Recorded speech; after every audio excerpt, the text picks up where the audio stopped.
The ancient cafe merchant's house was located in the very heart of the city, in a building that survived 2 wars and a century of human destinies. A massive oak door with copper handles, polished by thousands of touches, led to a world where time flowed more slowly than in the night. Inside, visitors were greeted by walls lined with dark oak panels, yellowed photographs of the old city in carved frames, and a regal samovar from 1890. Years, a witness to a bygone era. Antique furniture with curved legs created the atmosphere of a merchant house of the late 19th century. Semyon Arkadyevich, the owner of the establishment, himself resembled an exhibit of this museum of living history. Short, stocky, with a thick beard, already touched with silver, he greeted guests with a special, stately courtesy that has almost disappeared from the modern world.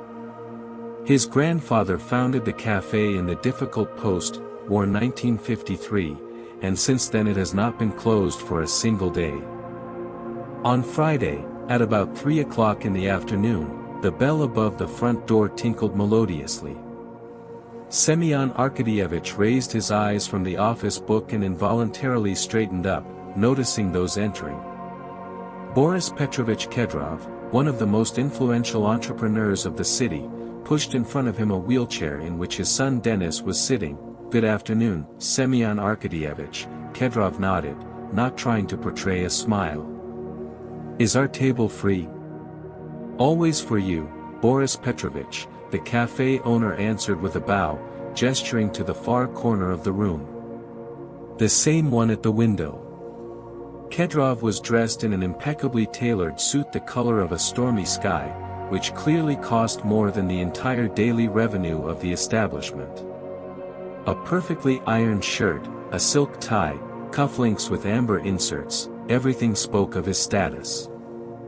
It's just his eyes, dull, with anxiety frozen in them, as if something had broken in this man and never knitted back together. Denis in his chair, modern and elegant, clearly made in Germany, seemed like a pale shadow. Thin, with thin wrists peeking out from the sleeves of his school uniform, he gloomily looked at his motionless legs. Eyebrows aged his young face. They sat down at a table by the window. Kedrov ordered a business lunch for himself and cutlets with mashed potatoes for his son, but Denis only languidly picked at the food with a fork, without raising his eyes. "Eat," Kedrov said in a tone that does not tolerate objections. "How much can you persuade?" "I don't want to," the boy responded quietly. Boris Petrovich looked at his son, and something trembled in his face. He exhaled sharply, put down the cutlery and rubbed the bridge of his nose, as if trying to relieve a headache. "The contract fell through," he said dully, not addressing anyone in particular. 50 million. Like a cow's tongue, he licked it off. "That son of a bitch Sumarokov stole the customer." "On the sly, you understand," Denis did not react in any way, continuing to look at the plate. "But I once offered him a partnership," Kedrov continued, looking out the window at the sidewalk wet from the rain. "I revered my own father." "And what did he do?" "The first large order, and a knife in the back."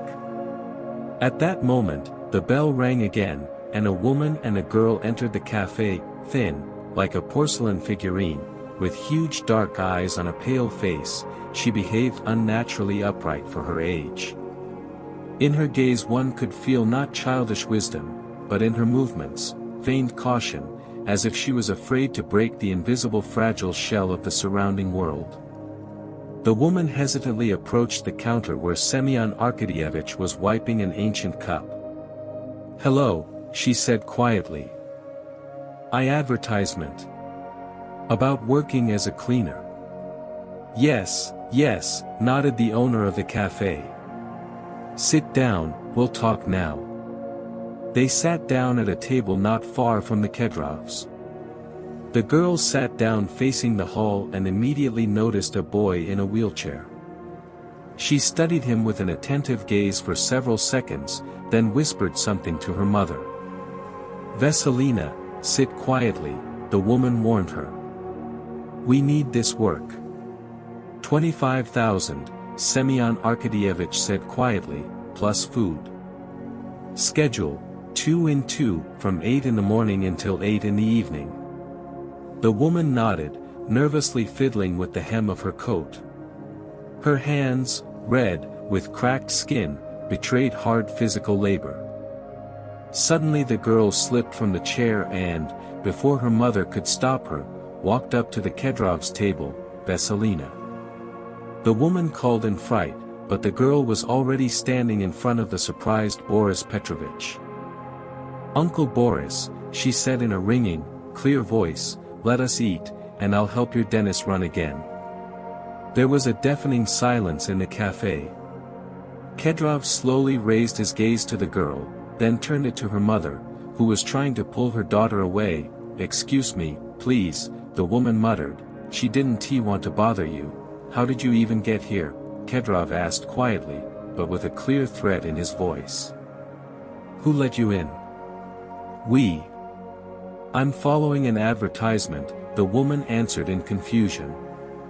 About work. Kedrov looked her up and down, and his face distorted. Who are you anyway? Boris Petrovich's voice rose an octave higher. What kind of whitewash? I really can help, Veselina repeated persistently, now looking at Denis. Your legs can't walk, right? I feel, get out of here, Kedrov barked, jumping up from his chair, go crazy, there are a lot of you here. Blackmailers, the woman's face flushed with shame. She pulled her daughter's hand, but Veselina suddenly turned away and, before anyone had time to react, touched Denis's hand. The legs will wake up soon, she whispered, looking into his eyes widened in surprise. Very soon. Security. Kedrov yelled, although there was no security in the small cafe. Semyon, take them out. Semyon Arkadyevich hurried towards them, spreading his arms. Boris Petrovich, calm down, please. There is a misunderstanding. But Kedrov was no longer listening. He roughly pushed away the woman who was clutching her daughter's shoulder. Get out, he hissed, otherwise, I'll call the police. Let us go, daughter. The woman hugged Veselina by the shoulders, hiding her face. We are not welcome here. They hurried to the exit, followed by the shocked looks of the few visitors. Veselina turned around at the door and looked at Denis with a long strange look. Semyon Arkadyevich jumped out into the street after them. Wait, how about you? But the woman was already hastily taking her daughter away. Alexandra, he called out to her on a whim, and the woman shuddered, but did not turn around. When the owner of the cafe returned, Kedrov was already sitting at the table again, gritting his teeth. Damn swindlers, he said, every day there is a new scheme for luring money. Boris Petrovich, Semyon Arkadyevich began carefully, it seems to me that I saw this woman somewhere. And so what? Kedrov interrupted him sharply, it doesn't matter. Brush. While Semyon Arkadyevich was fiddling with the cash register, Boris Petrovich threw several large bills on the table and stood up. Denis, let us go, he commanded, taking hold of the handles of the wheelchair. The boy raised his eyes, and a strange expression was reflected on his face, something between surprise and hope. Dad, he said quietly, looking at his hand, which the girl touched, and who was it? Nobody, Kedrov snapped. Just beggars. Forget it. Evening fell on the city, filling the streets with blue twilight. In the light of the ancient lanterns, the Merchant House Cafe seemed like an island of warmth in a cold world. Semyon Arkadyevich stood at the window for a long time, looking after Kedrov's retreating black Mercedes. He suddenly clearly remembered this woman, Alexandra. She worked for Kedrova as chief accountant. She was at all the corporate events that his company held in the cafe. Always so beautiful, smiling. What happened to her? Semyon Arkadyevich sighed heavily. The cleaning lady's vacancy remained unfilled, but he could not blame Alexandra for not returning. Not after such humiliation. He didn't want to condemn Kedrov either. He had enough troubles of his own, a disabled son, a troubled business. He shook his head, closing the office book. Life, he muttered, blowing out the candle on the table by the window. The Kedrovs' mansion rose in a prestigious area of the city, like an impregnable fortress. 400 square meters of cold splendor. A marble staircase led to the second floor.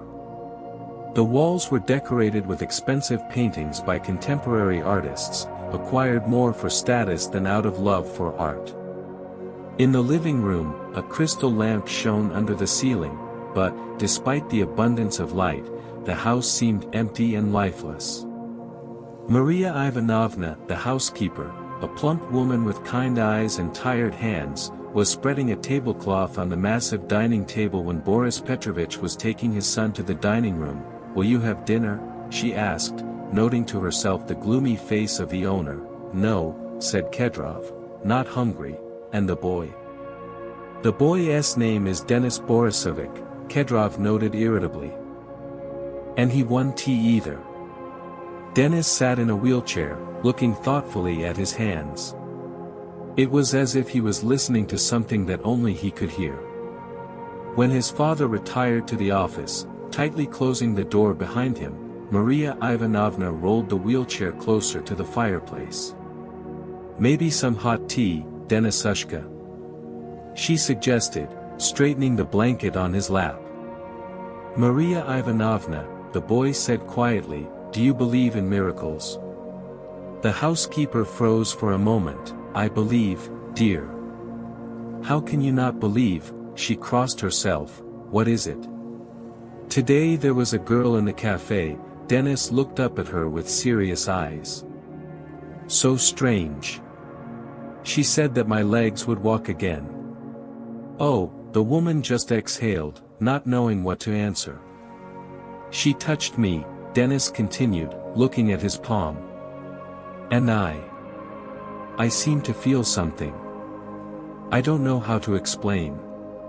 Maria Ivanovna sat down next to me, peering anxiously into her pale face. "Boy. You should rest, Denisushka." "It was a hard day." "Yes," he nodded, "I'll sit a little longer and go to sleep." The evening filled the house with silence.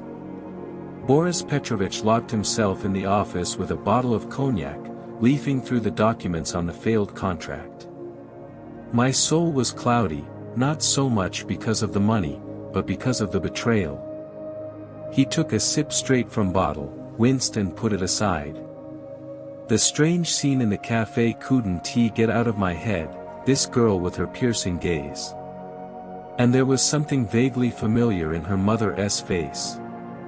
A night light was burning in Denis's room, casting shadows on the walls. The boy lay with his hands behind his head and looked at the ceiling. Suddenly he felt a strange warmth in his legs, as if someone had put hot water on them palms. Denis raised himself on his elbows, looking in disbelief at his motionless limbs. The warmth intensified, dispersed in waves, rising above his knees. "It can't be," he whispered, trying to move his toes. Nothing happened, but the feeling of warmth did not disappear. For the first time in 2 years, he felt his legs not as dead weight, but as a living part of the body. Denis closed his eyes, enjoying this feeling, until fell asleep. 300 meters from a luxurious mansion, in an alley with peeling 5-story buildings, in a tiny room of an old communal apartment, a little girl was lying in the heat.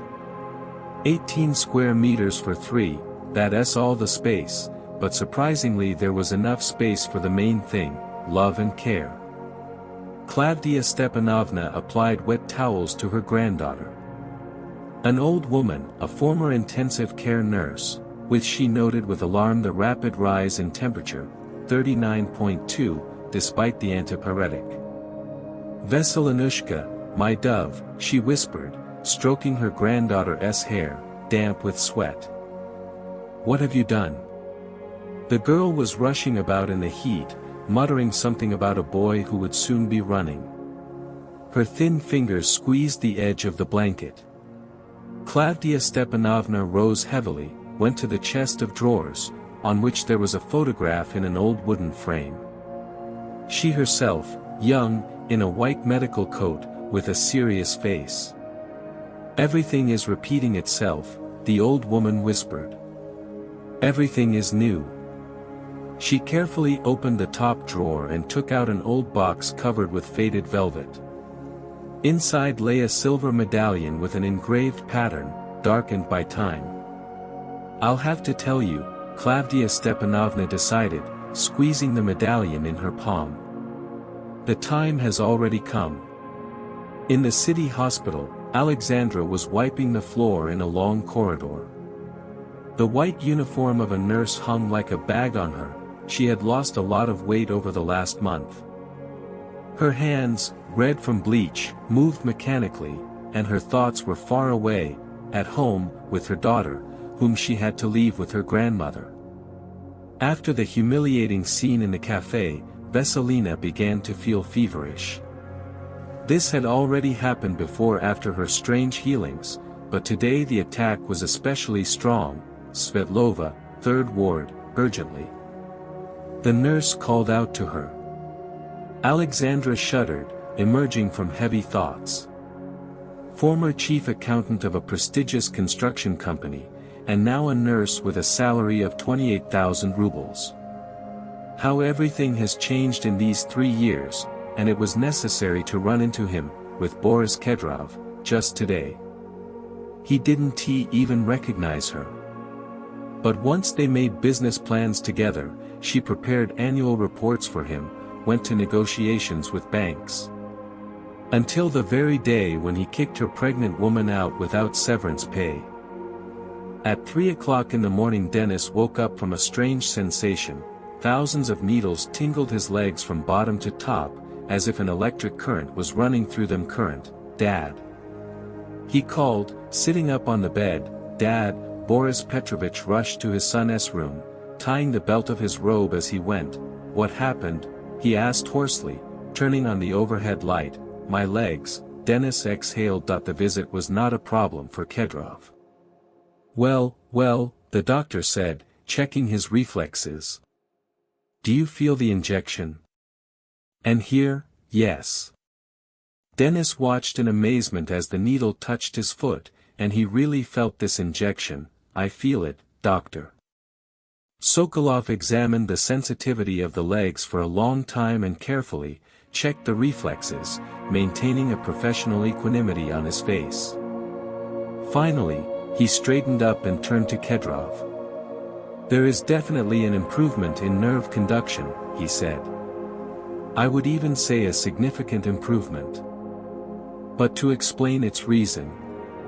"A girl," Dennis suddenly said. "It's that girl from the cafe. She said that my legs will wake up." Boris Petrovich froze. Something stirred in his memory, vague, alarming. "Which girl?"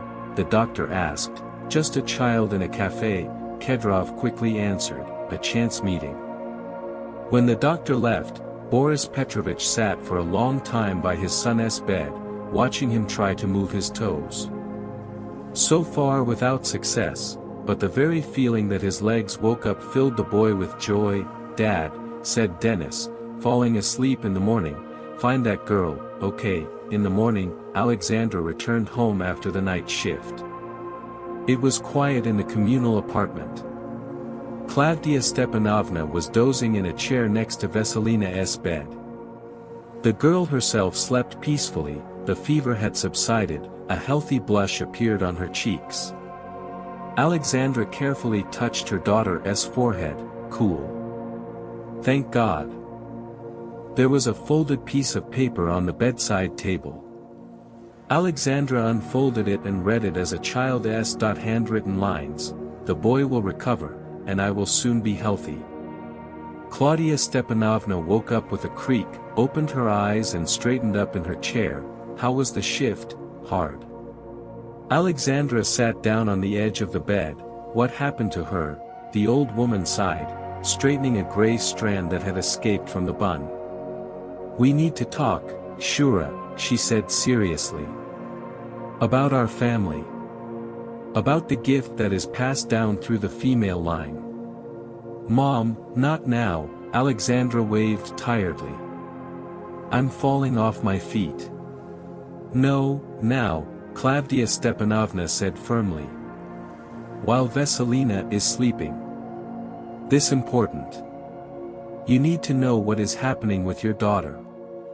That same morning, Boris Petrovich Kedrov stood in front of Semyon Arkadyevich in the empty hall of the merchant house. The cafe had not yet opened, but the owner let in an influential client.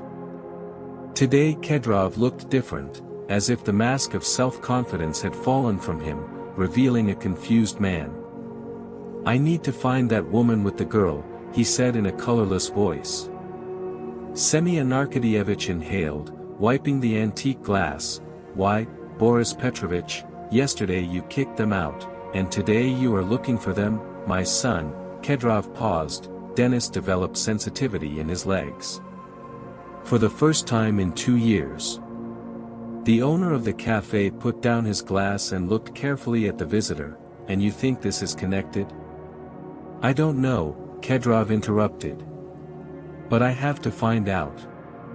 Who is she? Do you know her? Alexandra Nikolaevna Sverdlova, Semyon Arkadyevich said slowly.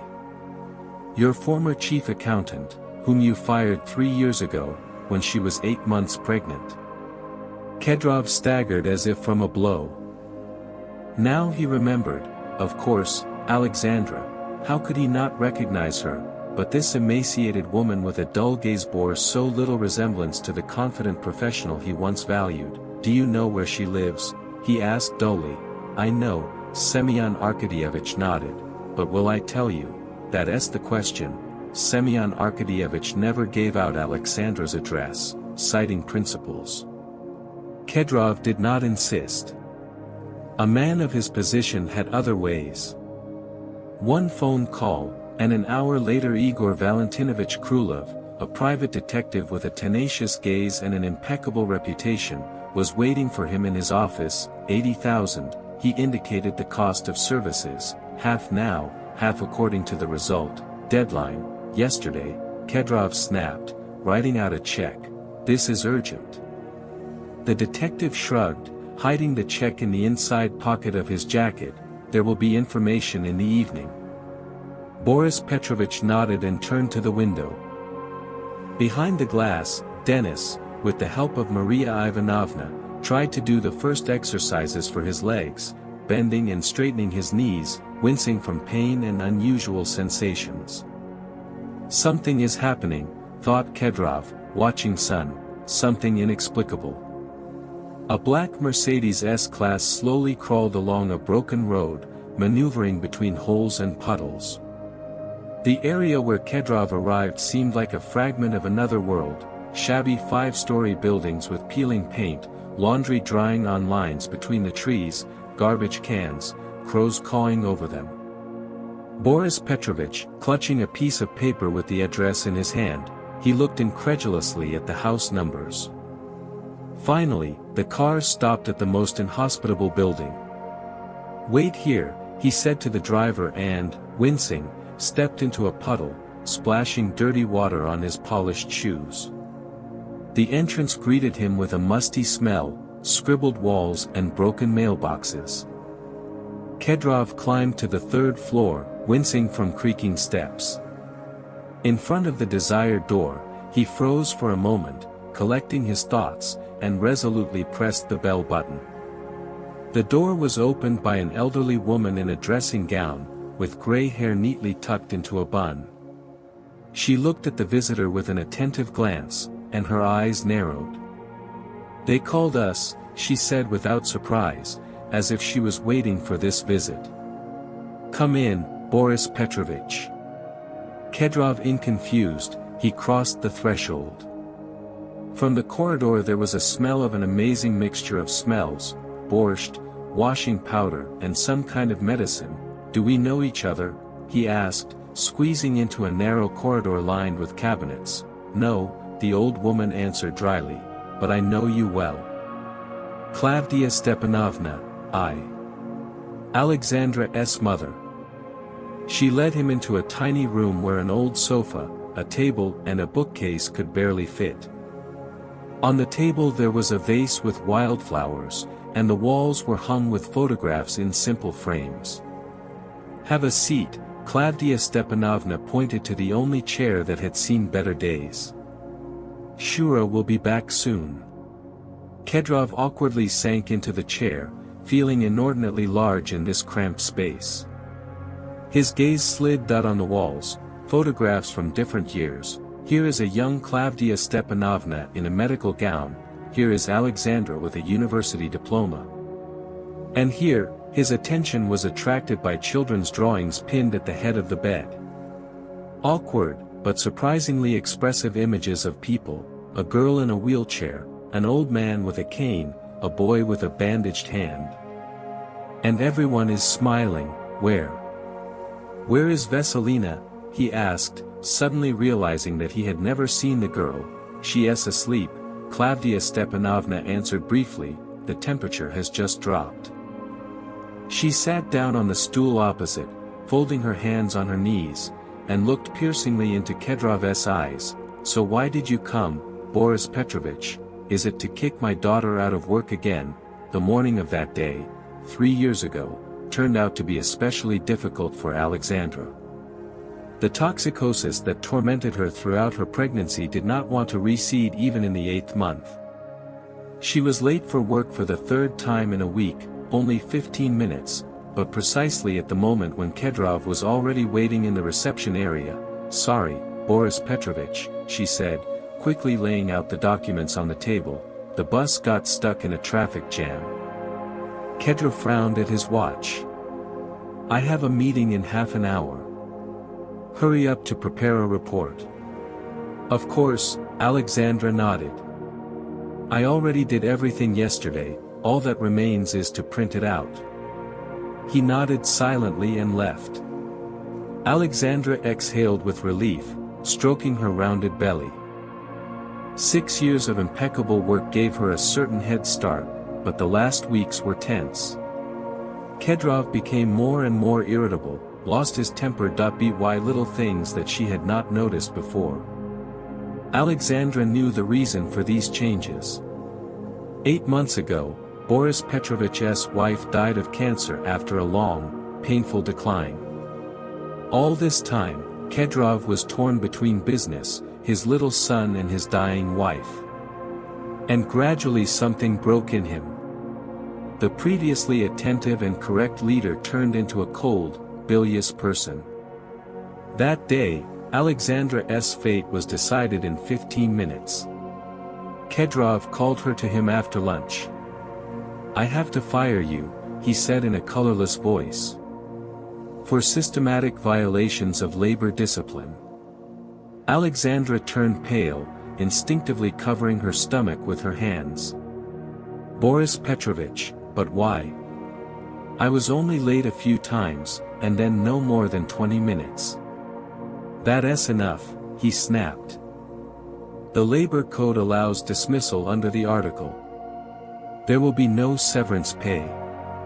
Everything happened quickly, signed ready-made documents, a security guard watching her pack her things, the silent glances of her colleagues. An hour later, Alexandra stood on the street in front of the company building with a box of personal belongings, not understanding what she should do next. Nobody wanted to hire a pregnant woman for in the 8th month. Savings were melting away at an alarming rate. Childbirth in an ordinary maternity hospital, and not in a prestigious clinic, as planned. Then life on a child benefit, help from a retired mother and odd jobs while the child slept. The lock of the front door clicked, and Kedrov shuddered, returning from memories to the present. Alexandra entered the room in a worn jacket with a heavy bag in her hands. Seeing guest, She froze on the threshold. "What are you doing here?" she asked quietly, slowly lowering the bag to the floor. Boris Petrovich stood up, not knowing where to put his hands. In the small room they were now standing almost close together. "Alexandra Nikolaevna," he began in an official tone, but stopped short under her gaze. "I came, why?" she interrupted, "to humiliate again, or have you now decided to kick us out of here too?" Klavdia Stepanovna rose from the stool. "I'll go put the kettle on," she said, casting a warning glance at her daughter. "And you talk." When the door closed behind the old woman, Kedrov sank heavily back into the chair. "I didn't recognize you yesterday," he said dully. "I didn't recognize you at all." "No wonder," Alexandra smiled bitterly, sitting down on the edged sofa. "I have changed. 3 years as a nurse in a hospital change people, nurse." Kedrov shuddered. "But why, with your qualifications?" "With my qualifications and a wolf ticket from you?" she asked harshly. "After dismissal under an article for violating discipline.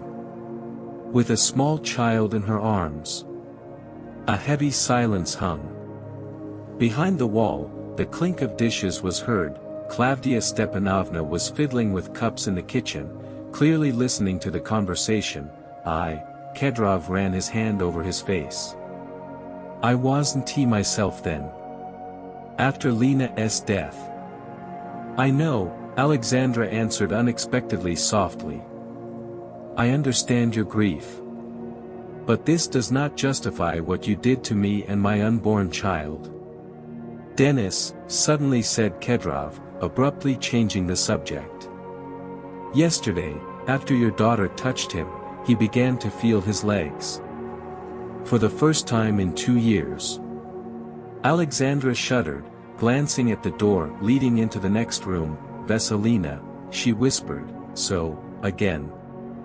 At that moment the door opened slightly, and a pale girl in a nightgown looked into the room. Her large dark eyes immediately found Kedrov's face. "You came for help for Denis," she said simply, in a colorless voice. "Veselina," Alexandra rushed to her daughter, "you can't get up, you have a temperature." She was already asleep. "Mom," the girl answered, without taking her eyes off Kedrov. "I knew that he would come." Claudia Stepanovna returned to the room with a tray on which there were 3 cups and a bowl of caramels. "I knew that you would wake up without sleeping," she grumbled, putting the tray on the table. "You're always crawling where you shouldn't eat, Grandma." "Seriously," said Veselina, "Uncle Boris came to ask for help for Denis. I have to finish what I started." Klavdia Stepanovna sat down on a stool, suddenly having aged 10 years.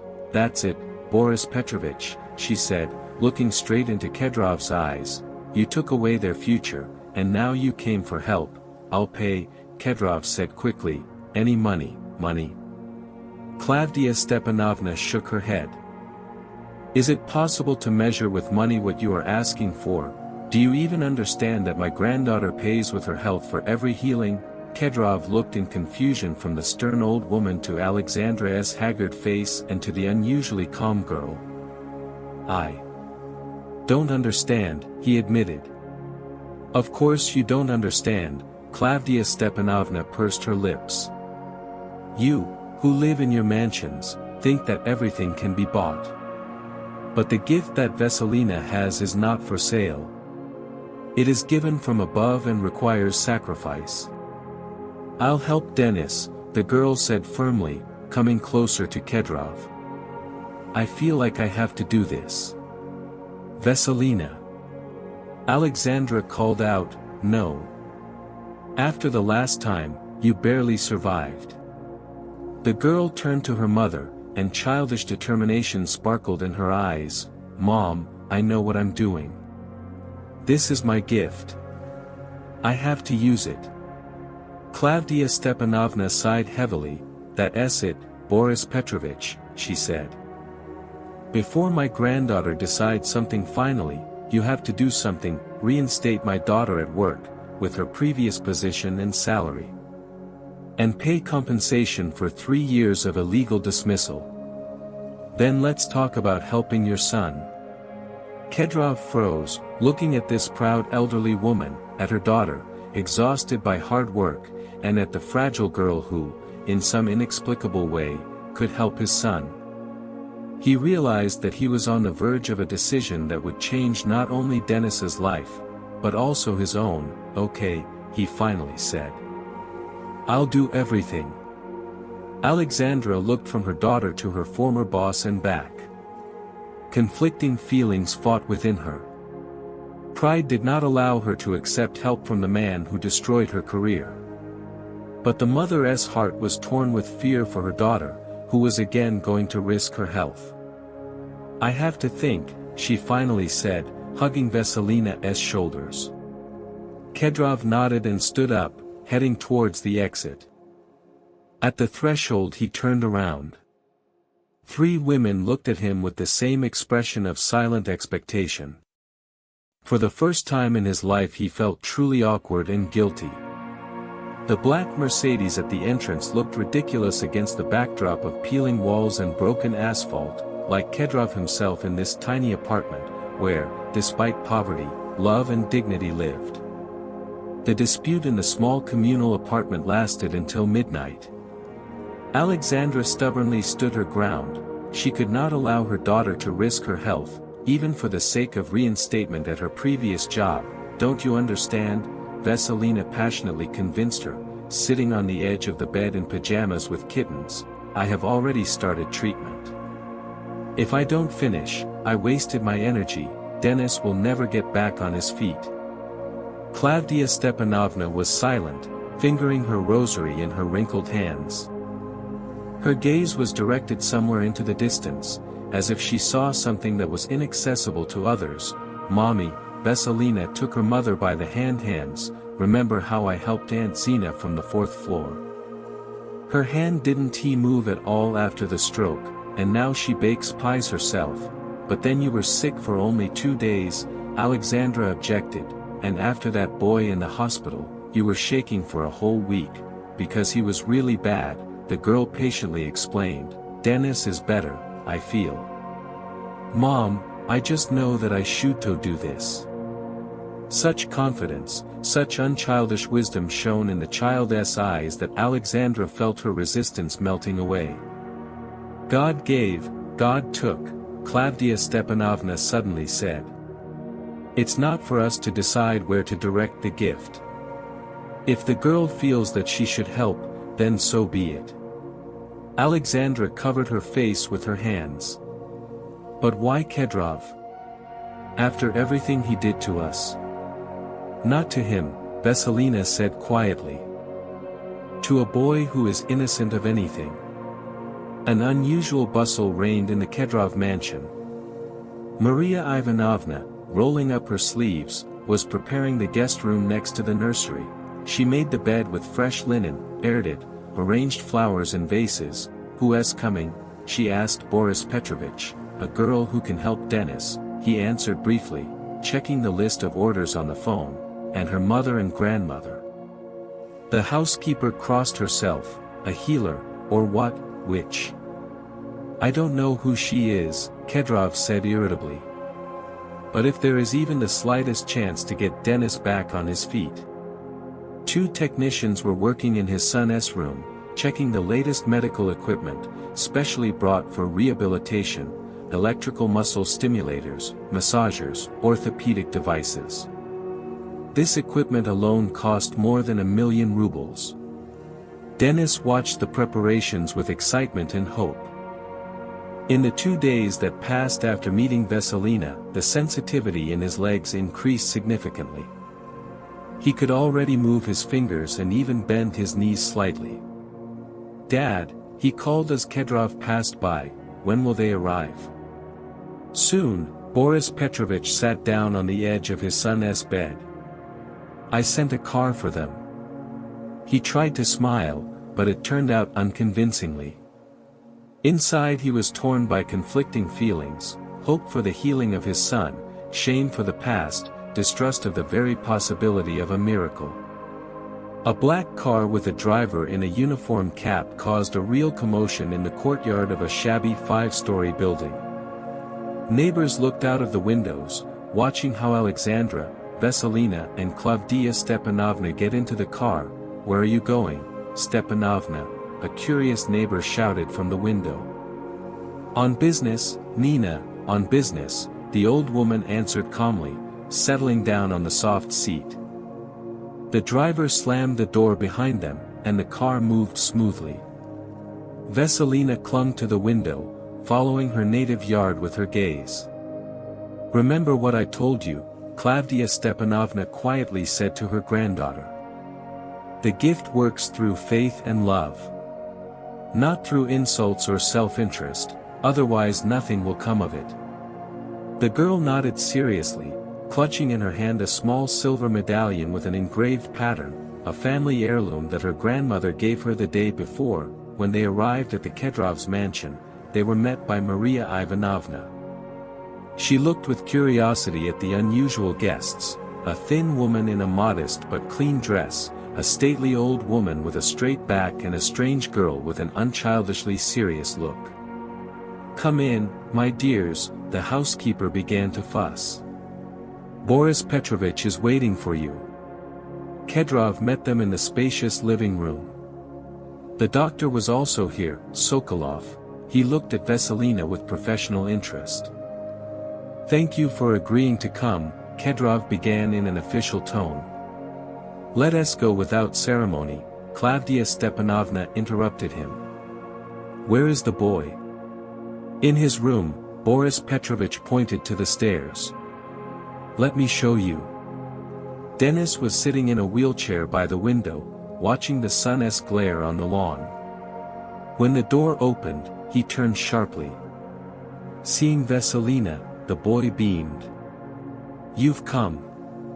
I knew that you would come." "I promised," the girl simply answered, coming closer. Klavdia Stepanovna carefully examined the room, her gaze lingering on the medical equipment. "All this one TB needed," she said. "Take it away. And leave only the closest ones.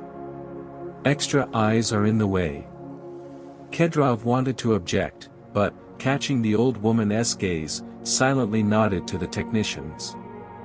They quickly dismantled the equipment and left. I would like to stay, if you allow me," said Dr. Sokolov. "As a doctor, I must monitor the patient's condition." Klavdia Stepanovna looked at him intently. "Okay. But without interference." She turned to Veselina. "Ready?" The girl nodded and approached Denis. "You need to lie on your stomach," she told the boy. "And try not to think about anything. Just feel." Boris Petrovich helped his son move onto the bed and lie down, as Veselina asked. The girl sat down next to him, put her small palms on Denis's back in the lumbar region and closed her eyes. There was complete silence. Klavdia Stepanovna sank into a chair, whispering something similar to a prayer. Alexandra stood against the wall, intensely watching her daughter. Kedrov froze at the head of the bed, afraid to move. The minutes passed painfully slowly. Veselina sat motionless, only her fingers trembled slightly. Denis lay with his eyes closed, sometimes grimaces flashed on his face, either pain or surprise. Dr. Sokolov watched what was happening with professional curiosity. "What is happening?" Kedrov asked in a whisper after 10 minutes of silence. "Quiet," Klavdia Stepanovna said sternly. "Don't disturb." After another 10 minutes, Veselina took a deep breath and removed her hands. Her face turned pale, beads of sweat appeared on her forehead. "Turn over," she told Denis. The boy carefully turned over on his back, looking at Veselina with undisguised admiration. "To feel it," he exclaimed, "my legs. They look like they're alive." Try to move your fingers, the girl suggested. Dennis concentrated, and everyone present saw his fingers clearly moving under the blanket. Incredible, muttered Dr. Sokolov, approaching the bed. Can I? He carefully turned away the blanket and conducted a neurological test, touching the needle to different parts of Dennis's legs. The boy reacted to each injection. Sensitivity has been restored almost completely, the doctor stated. This is phenomenal. Now try to bend your knee, Veselina asked, and her voice sounded weaker. Dennis tensed, and his right leg, slowly, with visible effort, bent knee. Lord! Kedrov exhaled, not believing his eyes. I would explain this by the activation of dormant nerve pathways, Dr. Sokolov muttered. Perhaps the psychosomatic effect has triggered a self-healing mechanism. Help him get up, Veselina interrupted him, and now her voice was barely audible. Boris Petrovich carefully helped his son sit on the edge of the bed and then get to his feet. Dennis staggered, clinging to his father. Don't be afraid, Veselina encouraged him. You can handle it. The boy took a deep breath and let go of his father's hand. He stood on his own, staggering, but not falling. Such delight was reflected on his face that everyone present involuntarily smiled. I'm standing, Dennis exhaled. I'm really standing. Try to take a step, Veselina suggested, and her voice was already barely audible.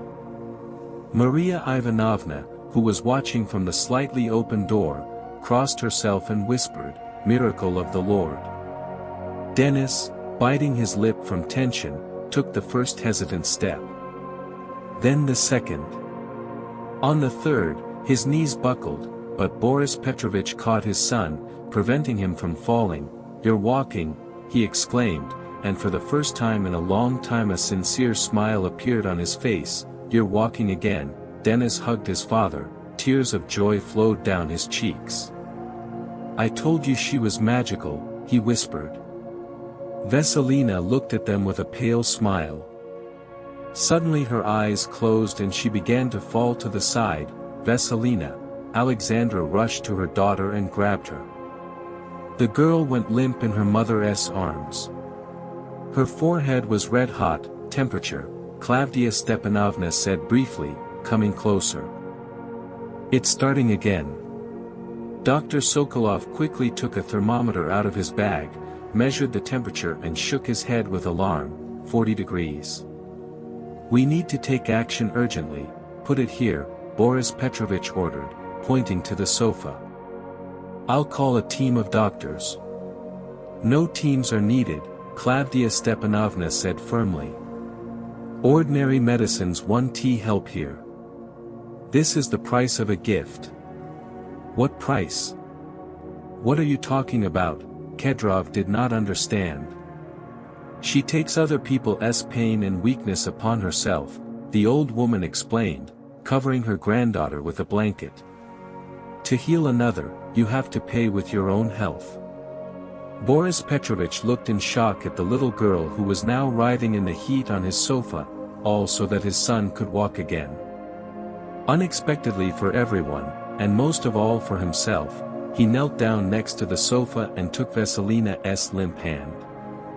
Thank you, he whispered, and a tear rolled down his cheek. Thank you. Dennis, supported by Maria Ivanovna, walked up to the sofa and carefully sat down next to Veselina. Thank you for giving me back my legs, he said, shaking the girl's hand. I will read you fairy tales while you are sick. I have a lot of them. In the next hours, the Kedrov mansion turned into an impromptu hospital. Alexandra did not leave her daughter, applying cold compresses to her burning forehead. Klavdia Stepanovna was brewing some herbs brought in her medicine cabinet. Maria Ivanovna was fussing with food and bed linen. Boris Petrovich did not know how to help, and just sat next to her, watching Alexandra's maternal dedication. She was so gentle with her daughter, so patient, despite his own fatigue.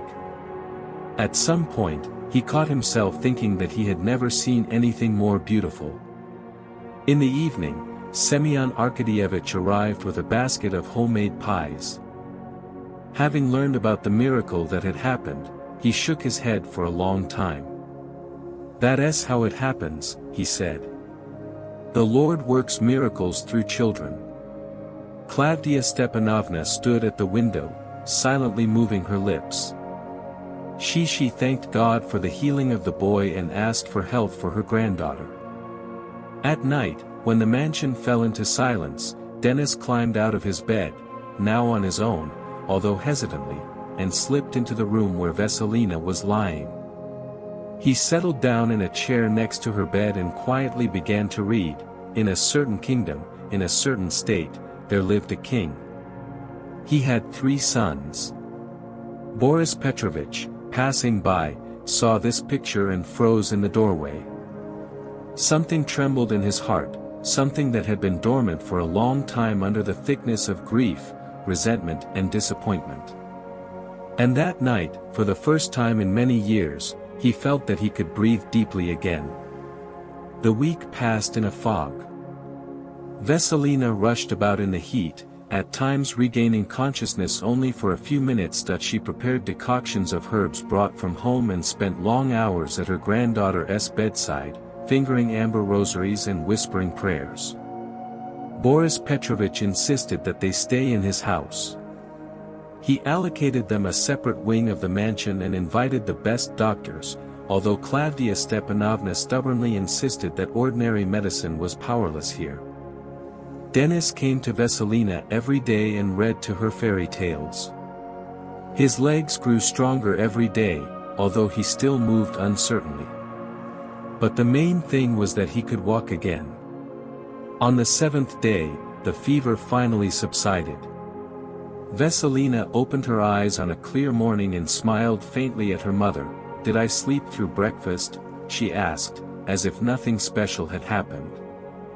Alexandra burst into tears, hugging her daughter. "Everything is fine, Mommy," Vesselina whispered, stroking her mother's hair. "I promised that I would get well." By the evening, the girl could already sit in bed, propped up with pillows, and even ate some chicken broth prepared by Maria Ivanovna. Denis sat next to her, not hiding her joy. "I read all the books to you, while you were sleeping," he boasted. "And now I can climb the stairs myself. Look." He stood up, holding the back of the chair, and took several confident steps around the room. Vesselina clapped her hands, her pale face lit up with a smile. Boris Petrovich watched this scene from the door, and something squeezed in his chest. Conversation. She entered warily, immediately noticing the luxurious furnishings, oak panels, an antique desk, leather armchairs. Boris Petrovich stood at the window, looking at his well-groomed garden, bathed in the evening sun. "Have a seat, Alexandra Nikolaevna," he said, turning to her. "Thank you." She sat down on the edge of the chair, keeping her back straight. "Did you want to talk?" Kedrov took a deep breath. "I must ask you for forgiveness. For what happened 3 years ago. For unfair dismissal. For everything you had to go through because of me." Words were not easy for him. Accustomed to power and self-confidence, he rarely admitted his mistakes. "I'm not looking for excuses," Kedrov said, looking away. "But you should know. After Lena's death, I seem to have lost myself. 8 months I watched how she was fading away, how the cancer was devouring her from the inside. I was powerless.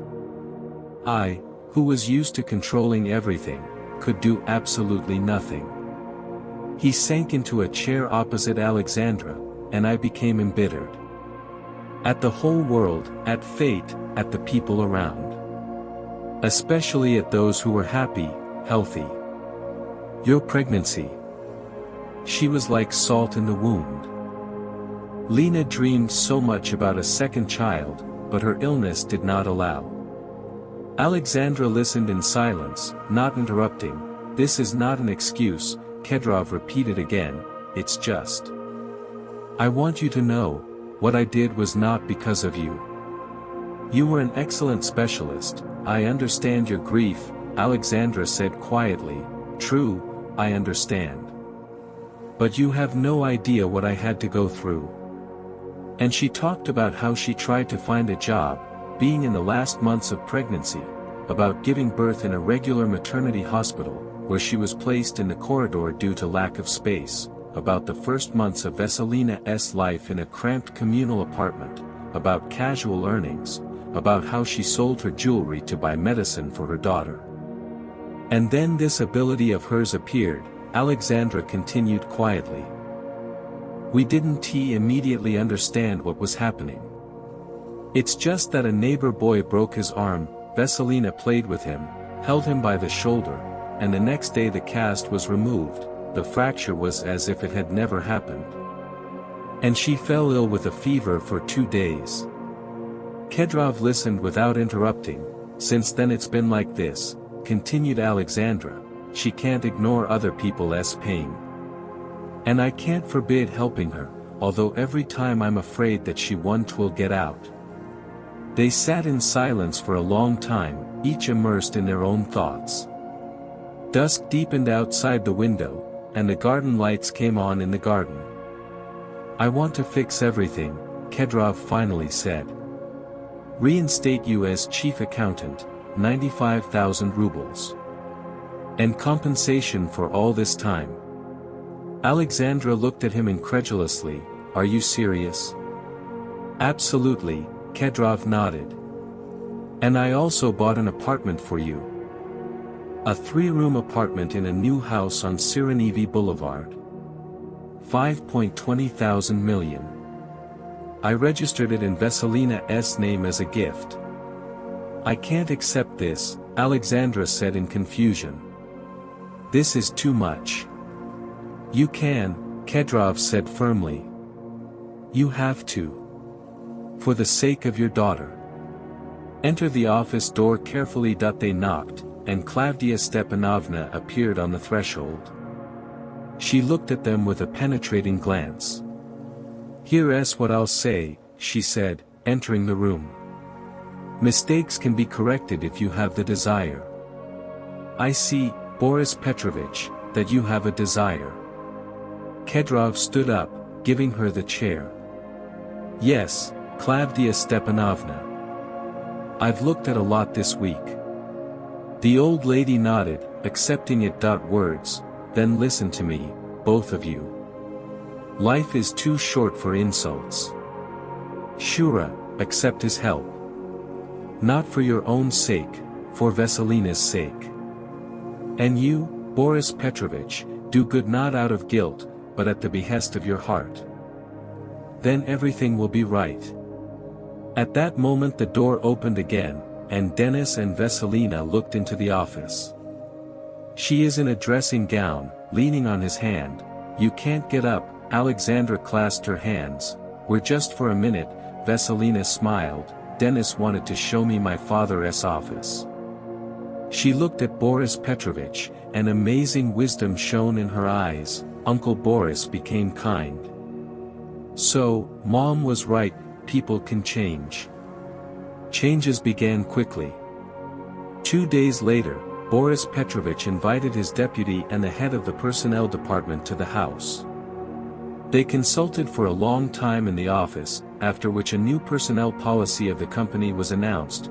5 people who had been fired in recent years for far-fetched reasons received an invitation to return with an increase in position and salary.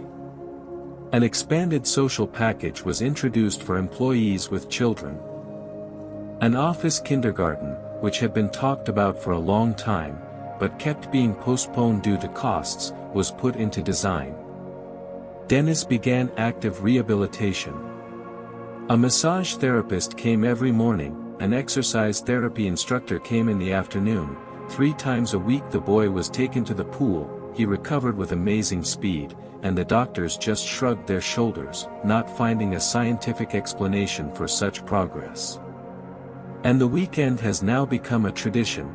Two families, the Kedrovs and the Svetlovs, so different and from such different worlds, unexpectedly found a common language. Veselina and Denis became inseparable, like brother and sister. One day, watching Maria Ivanovna fuss over the festive dinner, Boris Petrovich suddenly asked Klavdiya Stepanovna, "Do you think many more people can be helped, single mothers, like Alexandra, people in a difficult situation?" The old woman looked at him carefully, "More than you think. And less than you would like." The next day he announced the creation of a charitable fund to help single mothers with children. Kedrov transferred the first payment, 10 million rubles from personal funds on the same day. The paperwork for the new apartment took place in a prestigious notary office. Lawyers, impeccably polite and helpful, prepared all the papers. Boris Petrovich insisted that the apartment be registered in the name of Veselina with a lifelong right of residence for Alexandra and Claudia Stepanovna. "This is for her future," he explained to Alexandra, "so that she will always be protected." When they first crossed the threshold of the new apartment, Veselina jumped with delight. "Mommy, I will have my own room. And Grandma too. And you." Spacious, bright rooms, large windows, new plumbing, built-in kitchen, all this seemed like a dream after a cramped communal apartment. "Now I need to choose furniture," said Kedrov. "I agreed with the designer, she will help." For the first time in her life, Alexandra chose expensive things without looking at the price tags: a soft sofa for the living room, a bed with an orthopedic mattress for Klavdiya Stepanovna, a cozy desk for Veselina, bookcases, the lamps, everything was selected, of high quality. "Veselina will go to the gymnasium where Denis studies," Kedrov said when they discussed plans for the fall. "I have already agreed with the director, but it's very expensive," Alexandra objected. "I'll take on the costs myself," he simply answered, "and don't argue, please. It's important that the children are together."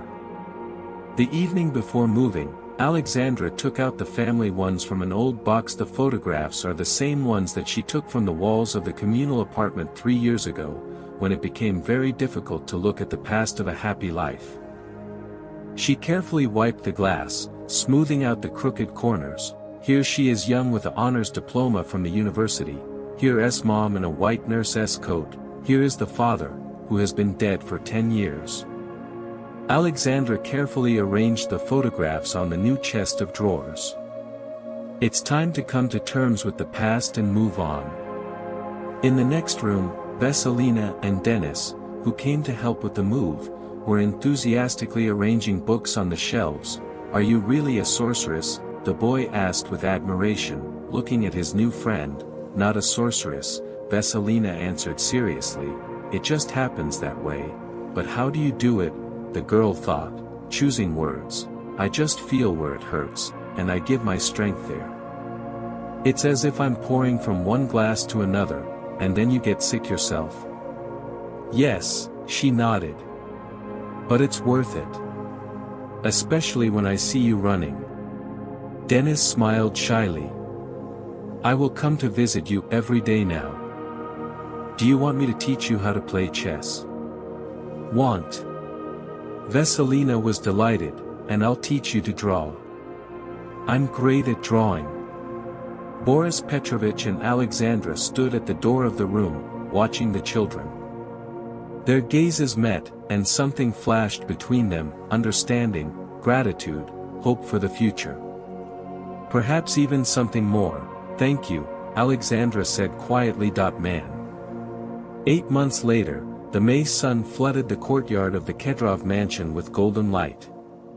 On the freshly mown lawn, Denis was kicking a ball with the neighboring boys, deftly dodging defenders. His movements were precise, confident. None of those watching from the outside would have guessed that until recently this active, strong boy was confined to a wheelchair. "Denis, pass," shouted one of the guys, and the boy sent the ball straight to the feet of his friend with a precise blow. Boris Petrovich watched the game from the terrace, sipping his morning coffee. These months changed not only the life of his son, but also himself. Klavdia Stepanovna baked her signature pie. He smiled as he typed the answer, "We are looking forward to it." Denis is not leaving the football field, preparing to show Veselina new tricks. A lot has changed in Alexandra's life during these months. Having returned to the company as a chief accountant, she quickly proved her irreplaceability. 3 months later, Kedrov offered her the post of deputy director for economics with a salary of 140,000 rubles. She agreed without hesitation, not so much because of money, but because of the desire to realize the ideas accumulated over the years of inactivity. The company flourished under their joint leadership. Kedrov brought strategic vision and drive, Alexandra brought scrupulousness in detail and a human approach to management. They complemented each other perfectly. Veselina also blossomed in her new life. At the private gymnasium where Denis studied, she was accepted with open arms. Smart, kind, attentive, she quickly became the favorite of teachers and made many friends.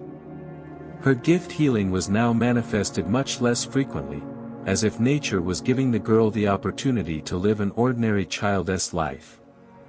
Klavdia Stepanovna, who at first resisted moving from her communal apartment, "I lived there for half a century," eventually gave in to the persuasion of her daughter and granddaughter. Now she had her own bright room in a new apartment, full of care and attention. The old woman blossomed, looked 10 years younger and even began to think about returning to work consultant to the medical center, which had recently opened the Kedrov Charitable Foundation. The Merchant's House Cafe was preparing for the Sunday influx of visitors. Semyon Arkadyevich personally polished the antique samovar to a shine, placed on the shelves a collection of tea cups that he inherited from his grandfather. For 8 months, the interior has hardly changed, all the same oak panels, old photographs on the walls, heavy curtains on the windows. Only a large table was added in the corner of the room, especially for Sunday meetings of the Kedrov and Svetlov families, Stepanik. A young waiter called out to the owner of the cafe. Boris Petrovich and his people arrived there. Semyon Arkadyevich hurried to the door. These Sunday dinners have long become a special event for him, like a return to the past, when his grandfather received large merchant families within these walls. "Good afternoon, my dears," he warmly greeted the guests. "Come in, your table is already set." Denis and Veselina were the first to rush to the table, loudly discussing some kind of school story. Klavdia Stepanovna walked sedately behind them, arm in arm with Boris Petrovich. Alexandra brought up the rear, animatedly talking with Maria Ivanovna. They were discussing a recipe for raspberry jam. The table was bursting with treats. The cafe's specialties were side by side with Klavdia Stepanovna's homemade pastries. The family dinner began with a traditional toast to health. These words now had a special meaning for everyone, and today I wrote an A in the physics test. Veselina boasted, putting on a salad. Denis repeated formulas with me until the night before. "Well done, assistant." Boris Petrovich patted his son on the head. "You study yourself, you help others." "She helps me too," the boy answered seriously, "in literature. I have never been able to write essays, and now there are only A's." The children quickly ate and, having received permission, ran away to the far corner cafe where there were ancient chess. Denis had recently become interested in this game and was now teaching Veselina. The adults stayed at the table, discussing work issues and plans for the summer. "I booked 2 cottages for 5 weeks in South Albia," said Boris Petrovich. "See, son, fresh fruit, it's good for children." "Maybe it's really good for everyone to go together," Alexandra said thoughtfully. "Veselina needs sea air. After winter colds." But it wouldn't he hurt to warm my old bones, Klavdia Stepanovna grinned. But what to do with the project to open the center in August? We'll have time to prepare before we leave, Kedrov answered confidently. I talked with the contractors, they promised to finish the repairs by the end of June. Semyon Arkadyevich, who sat down at their table, listened with a smile. In this very hall, my grandfather received the mayor of the city with his family. The tradition of Sunday lunches is primordially Russian. Previously, whole families gathered from young to old. He waved his hand around the walls of the cafe. The building is almost 130 years old. The merchant Sava Timofeyevich Rukavishnikov built it, my maternal great-grandfather. First there was a shop here, then a tavern. And my grandfather opened the cafe in '53. Boris Petrovich listened with interest. Are the photographs on the walls of all your families? Not only, Semyon Arkadyevich pointed to the wall at the entrance. You see, the wall of honor. There are regular customers of the cafe, 3 generations, the Karpov family, the Ludovinovs, and these are the Sverchkovs. Grandfather started the tradition, I continue. If only we could go there, Veselina said dreamily, returning to the table. Right all together. Why not? The owner of the cafe smiled, I always have a camera with me. At that moment, the bell over the front door rang, and a woman and a boy of about 6 entered the cafe. The child was limping, leaning on a small crutch. The woman's face expressed fatigue and some kind of hopeless sadness. They sat down at a table by the window. The boy was capricious, refused to eat, the woman persuaded him in a whisper, from time to time furtively wiping away her tears. Veselina was the first to notice them. She looked at the boy for a long time, as if listening to something inside herself, and then suddenly stood up and went to the next table. Hello, she said simply. My name is Veselina. And what about you? Artyom, the boy answered timidly. Do you want me to show you something interesting? The girl asked and took out a small toy from her pocket, a rubber dinosaur that glows in the dark. Here, this is for you. It's magical. If you make a wish and squeeze it tightly in your palm, it will definitely come true. The boy's eyes lit up. Really? Honestly, Veselina answered seriously. Only the desire must be very strong. She leaned over and whispered something in the boy's ear. He opened his eyes wide, and then closed his eyes tightly, squeezing the toy in his fist. Boris Petrovich watched this scene, and suddenly something clicked in his mind. He stood up and walked over to the table. Sorry for the trouble, he said, turning to Omon, I'm Boris Kedrov, director of the Children's Charity Fund. Could we talk? The woman looked at him incredulously. About what? About the treatment of your son, Kedrov answered simply. We have a rehabilitation program for children with orthopedic problems. Completely free. The distrust on the woman's face gave way to hope. Are you serious? But we have already visited all the doctors. I'm absolutely serious, Kedrov handed her a business card. Call tomorrow and we'll discuss all the details. When he returned to his desk, Alexandra looked at him with undisguised admiration. You really have changed, she said quietly. We have all changed, he answered, covering her hand with his. Thanks to you. The evening sun colored the facade of the ancient building in warm orange tones. At the entrance to the Merchant's House Cafe, the Kedrovs and Svetlovs lined up for a photograph, 2 families that had essentially become one. Veselina and Denis stood in the center, hugging like brother and sister. On either side of them were Boris Petrovich and Alexandra, and behind them were Klavdia Stepanovna and Maria Ivanovna. Everyone was smiling, we are all smiling. Semyon Arkadyevich commanded, pointing the lens, 1, 2, 3, the flash illuminated the happy faces. Wonderful, the photographer approved. In a week, an enlarged copy will be ready for the Wall of Honor. Denis, what do you want to become when you grow up? Claudia Stepanovna suddenly asked as they were returning to the cars. The boy answered without hesitation, a doctor. I want to help children who cannot walk, and I will be a teacher, picked up Veselina. I will teach children to believe in miracles. Excellent plans, the old woman nodded. The main thing is that you grow up to be good people. The rest will follow. Boris Petrovich helped her get into the car, then turned to Alexandra. They stood next to each other, looking at the sunset sky. You know, he said quietly. I never thought that I would be happy again. Me too, she admitted, after all the trials. He took her hand, simply, without further ado. They went through too much to need loud phrases. Now they were business partners and close friends. And what will happen next, time will tell.